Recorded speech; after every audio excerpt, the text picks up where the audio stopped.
विद्यार्थी मित्रांनो, लास्ट लेक्चरला आपण इव्हेंट म्हणजे काय हे बघितलेलं आहे. त्याचे काही एक्झाम्पल्स मी तुम्हाला दिलेले. म्हणजे any subset of sample space is called an event. त्यानंतर तुम्हाला एक्स्ट्रा नॉलेजमध्ये impossible event, certain event or sure event, elementary event, mutually exclusive event, exhaustive events हे सुद्धा एक्सप्लेन केलेलं आहे. ते फक्त तुमच्या नॉलेजसाठी आहे, तुमच्या टेक्स्टबुकमध्ये किंवा तसे क्वेश्चन्स जुन्या सिलेबसमध्ये होते, तुमच्या सिलेबसमध्ये नाही, ते लक्षात घ्या. त्यामुळे इव्हेंटचे टेक्स्टबुकमध्ये जे एक्झाम्पल दिलेले आहे त्या पद्धतीचे 2-3 एक्झाम्पल्स आज आपण बघू. त्यामध्ये क्वेश्चन कसा विचारलाय बघा, write sample space S, N of S means number of sample point in S for each of the following experiment. Also write events A B C in the set form and write number of sample point in A, in B and in C. हे लक्षात घ्या. आता ते experiment कसं आहे बघा, 2 digit numbers are formed using the digits 0, 1, 2, 3, 4, 5 without repetition of digits. म्हणजे एक डिजिट हा एकदाच वापरायचा, हे लक्षात घ्या. आणि याच्यावरून तुम्हाला सॅम्पल स्पेस आणि या इव्हेंट लिहायचे ते लक्षात घ्या. मग आता हे सॉल्व कसं करायचं की पहिल्यांदा मी गिवन डिजिट्स लिहितो. Given digits 0, 1, 2, 3, 4, 5. एक्सपेरिमेंट काय आहे, 2 digit numbers are formed. 2 digit numbers are formed.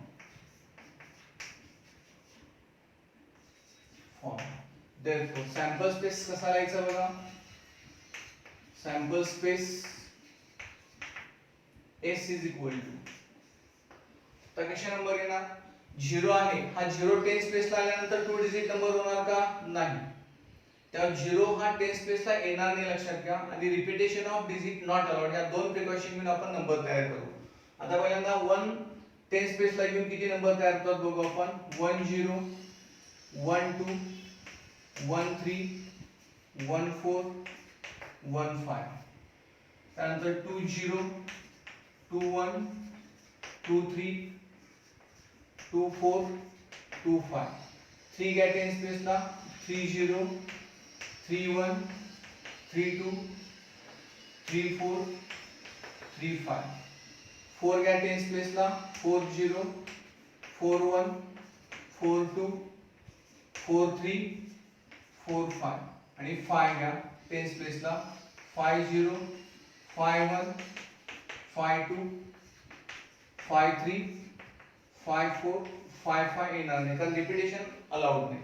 मग किती सॅम्पल पॉइंट येतात बघा, 1 2 3 4 5 असे 5 डिजिटचे 25 ना. 5 6 7 8 9 10 11 12 13 14 15 16 17 18 19 20 21 22 23 24 25. कारण एका डिजिट पासून किती तयार झाले, 5. असे 5 डिजिटचे 25. कारण रिपीटेशन अलाउड नाही आणि 0 हा 10 स्पेसला येणार नाही, तो 1 डिजिट नंबर तयार होतो. आपल्याला 2 डिजिट नंबर फॉर्म करायचा आहे. म्हणजे इथे तुम्हाला n ऑफ s किती मिळतं, 25. म्हणजे सॅम्पल स्पेस लिहिला, number of sample point in sample space s लिहिला. आता प्रत्येक इव्हेंट आपण बघू. आता पहिला इव्हेंट बघा, let a be the event, a be the event getting number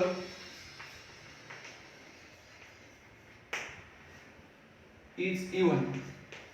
मग त्याच्यामध्ये इवन नंबर कोणकोणते आहेत बघा, तो सेट नोटेशन मध्ये लिहायचा आहे.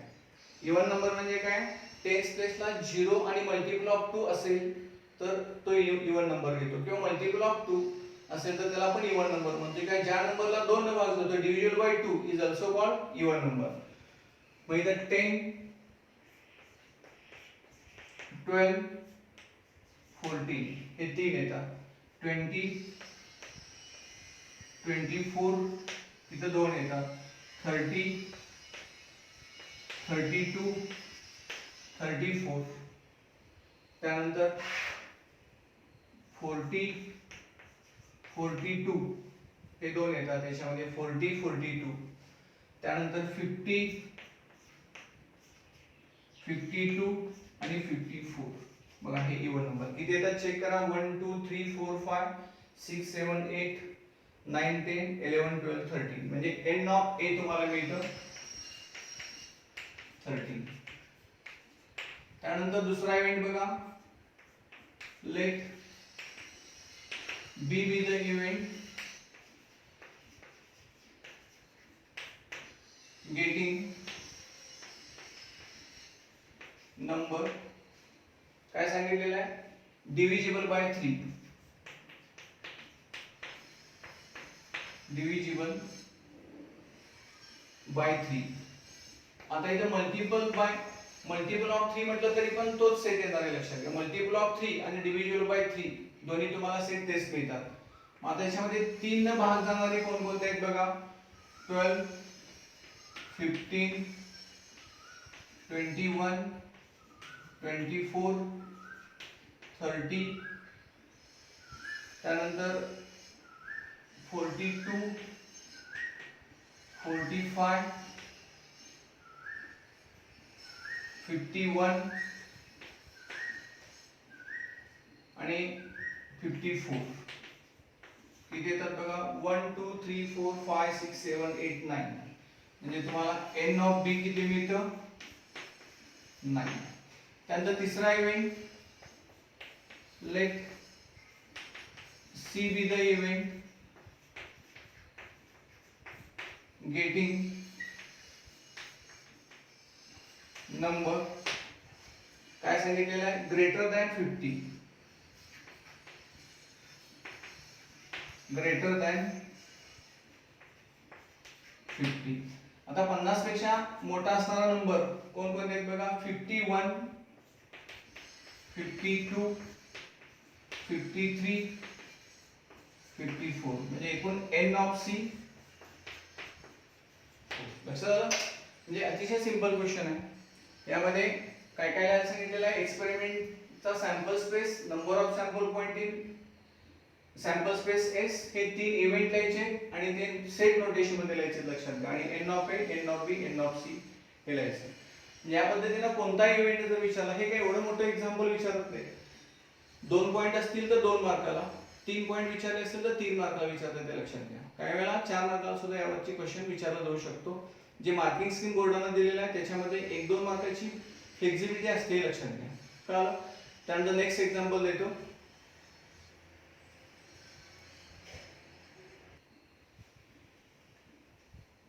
मग आपल्याला नेक्स्ट एक्झाम्पल बघायचं आहे. एक्सपेरिमेंट काय दिलाय, 1 coin and 1 die are thrown simultaneously. काल मी एक्सप्लेन केलेलं आहे इव्हेंट मध्ये. 1 डाय आणि 1 कॉइन, एका हातामध्ये समजा आपण कॉइन घेतला, एका हातामध्ये आपण सापशिडीला ठोकळा घेतला, तो टाकला, तर आपल्याला काय मिळू शकते, इकडे हेड 1 2 3 4 5 6, इकडे टेल 1 2 3 4 5 6. त्याच्यावर आपल्याला हे 3 इव्हेंट विचारलेले आहेत. मग मी ते एक्सपेरिमेंट लिहितो सोल्युशन मध्ये. Experiment 1 die and 1 coin are thrown simultaneously.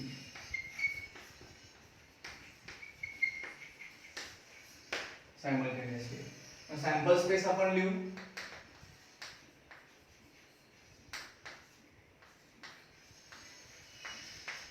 Sample space S is equal to बघा, head 1, head 2, head 3, head 4, head 5, head 6.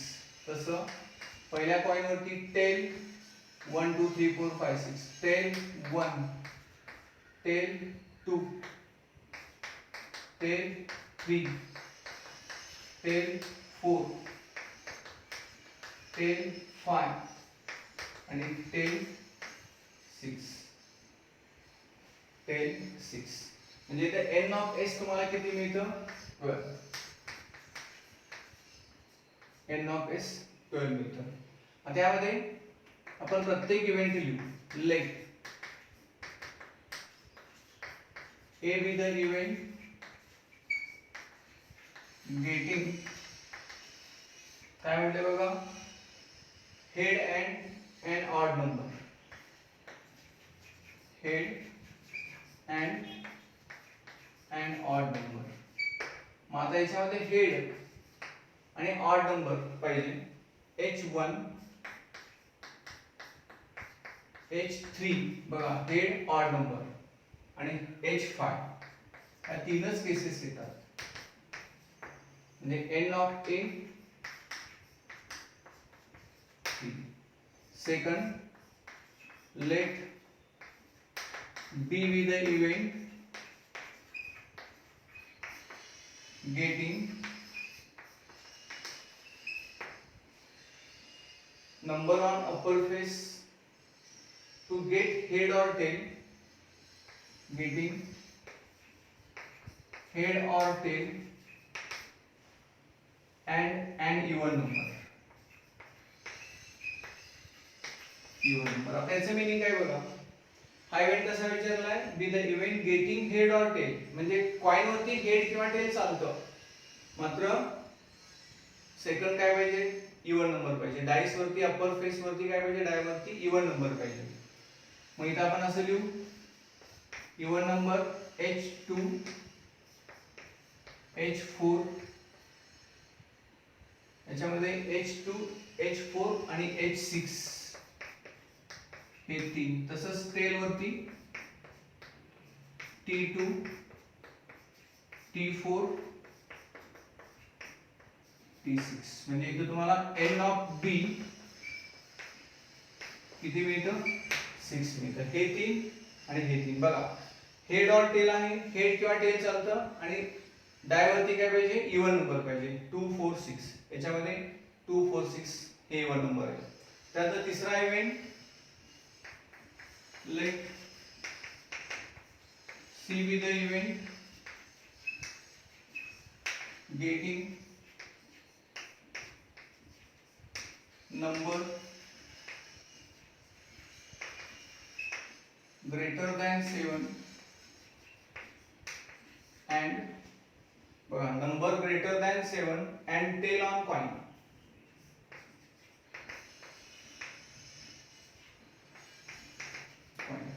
आता डाय वरती नंबर डिजिट किती पर्यंत असतात, 6 पर्यंत असतात, डॉट 7 नसतो. तेव्हा हा सॅम्पल स्पेस, म्हणजे या इव्हेंट मध्ये एक सुद्धा सॅम्पल पॉइंट येणार नाही, लक्षात घ्या. म्हणजे हा एम्प्टी मिळेल, म्हणजे इम्पॉसिबल इव्हेंट आहे. म्हणजे फक्त हा काय करा, कर्ली ब्रॅकेट रिकामा ठेवा, दॅट इज नल सेट. म्हणजे एन ऑफ सी किती मिळणार,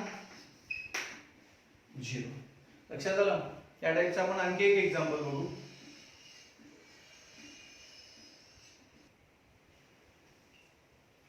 हे आणखी एक example, from 3 men and 2 women, environment committee of 2 persons is to be formed. 3 men आणि 2 women मधून आपल्याला 2 पर्सनची एन्व्हायरमेंट कमिटी तयार करायची आहे, आणि हे 3 इव्हेंट आपल्याला लिहायचे. मग आपण इथं 3 men M1 M2 M3 घेऊ, आणि 2 women W1 W2 असं घेऊ. Let the 3 men say M1 M2 M3 and 2 women say W1 W2. Experiment काय आहे,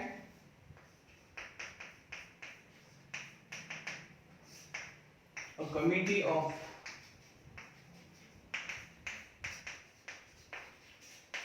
2 persons is to be formed.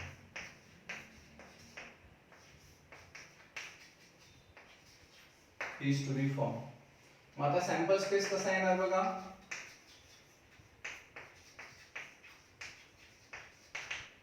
S is equal to, पहिल्यांदा वुमन मेन मधले आपण तयार करू. M1 M2 हे दोन घेऊ शकतो, M1 M3 परत M2 M3 हे दोन दोनचे गट तयार होतात. M1 M2 M1 M3 M2 M3. त्यानंतर M1 W1 first woman, M1 W2 second woman, M2 W1 second man first woman, M2 W2 याप्रमाणे M3 W1 M3 W2 आणि वुमनची कमिटी काय होणार? फक्त वुमन W1 W2. म्हणजे इथे N ऑफ S 1 2 3 4 5 6 7 8 9 10. हे कसं काय लक्षात आलं का कसं करायचं ते? पहिला वुमन माणसांची दोन दोन ग्रुप करा, दोघांचे ग्रुप करा. Woman मेनचा M1 M2 M1 M3 M2 M3 हे संपले. फर्स्ट मॅन दोन्ही वुमन घ्या, M1 W1 M1 W2. तसे M2 W1 M2 W2, M3 W1 M3 W2 आणि दोन्ही वुमन घ्या W1 W2. म्हणजे एवढ्या वेगवेगळे काय होतात गट ग्रुप तयार होतात. म्हणजे हा sample space, set of all possible outcomes sample space. N of S 10 मिळाला. आता इव्हेंट आपण लिहू. First let A be the event that committee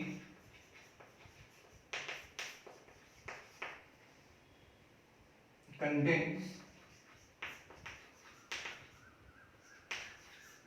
at least one woman.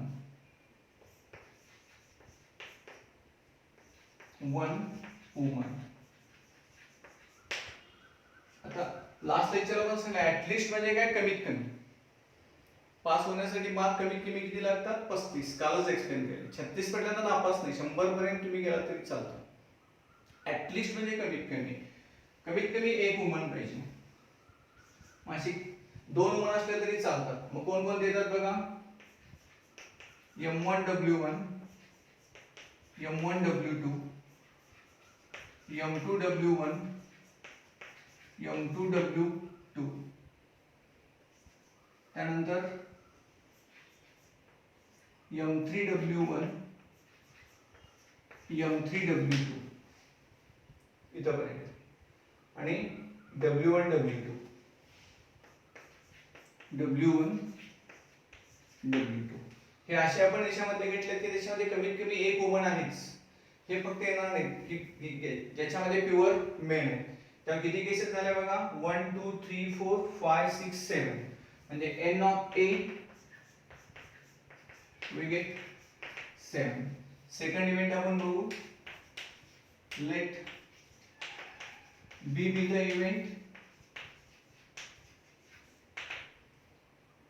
event that committee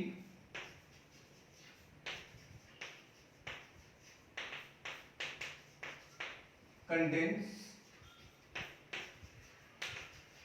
काय सांगितलंय बघा? One man one woman.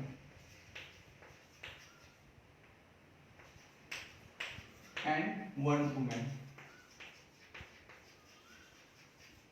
म्हणजे दोघं एक एक पाहिजे. मग इथे काय येणार बघा? M1 W1 M1 W2 M2 W1 M2 W2 M3 W1 आणि M3 W2. म्हणजे ह्या तीन केसेस येतात. N ऑफ B 6 केसेस, या तीन आणि या तीन 6 केसेस येतात. आता तिसरा इव्हेंट तुम्ही सॉल्व्ह करा, मी फक्त एक्सप्लेन करतो आणि नेक्स्ट लेक्चरला आपण प्रोबॅबिलिटी ऑफ इव्हेंट बघू. तिसरा इव्हेंट काय बघा? There should not be a women member. म्हणजे त्याच्यामध्ये त्या ग्रुपमध्ये वुमेन मेंबर नको. म्हणजे तिन्ही तुम्ही काय सिलेक्ट करणार? मेनचा ग्रुप सिलेक्ट करणार. मग त्याच्यामध्ये कोण कोण येणार बघा? M1 M2 M1 M3 M2 M3. म्हणजे हे N ऑफ C किती मिळणार? 3. हे तेवढं तुम्ही होमवर्क म्हणून करा. उद्या याचा लास्ट पॉइंट आपण प्रोबॅबिलिटी ऑफ एन इव्हेंट आणि याच्यामध्ये इक्विव्हॅलंट इव्हेंट किंवा इक्विव्हॅलंट ऑकरन्स ऑफ सेट्स किंवा इक्विव्हॅलंट ऑकरन्स हा एक कन्सेप्ट सुरुवातीला दिलेला आहे, तोही आपण शेवटी बघणार आहोत. नेक्स्ट लेक्चरला आपण प्रोबॅबिलिटी ऑफ इव्हेंट कसं फाइंड आउट करायचं ते बघू. थँक्यू.